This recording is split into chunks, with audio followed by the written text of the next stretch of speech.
E ora vi raccontiamo come è andata a finire una vecchia storia. 30 anni fa il progetto, poi fallito, per elettrificare con una nuova tecnologia la rete ferroviaria Sardegna. Erano stati acquistati i locomotori, ma sembravano scomparsi. Ecco dove li abbiamo rintracciati.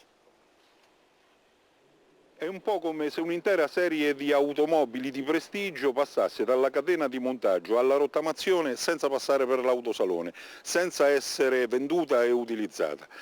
A Foligno, nel centro merci, si trovano stoccate, si potrebbe dire, decine e decine di locomotrici, a perdita d'occhio, è uno spettacolo.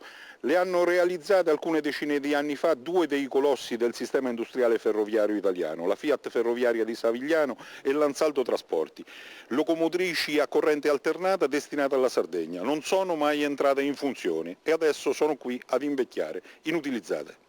Sì, una storia d'ordinario spreco di un paese che probabilmente non aveva le idee chiare su cosa doveva fare e ha commissionato e acquistato queste bellissime locomotive che non sono mai entrate in esercizio. Gli italiani le hanno pagate quasi, anzi, oltre 120 miliardi di lire all'epoca e non le hanno mai utilizzate. 25 locomotori prodotti a metà degli anni 80 al prezzo di 5 miliardi di lire ciascuno, costo complessivo più di 120 miliardi, per la nuova rete ferroviaria della Sardegna che non si è mai realizzata. Essendo alimentati a corrente alternata monofase a 25.000 volts, non sono utilizzabili nella penisola perché hanno uno standard diverso.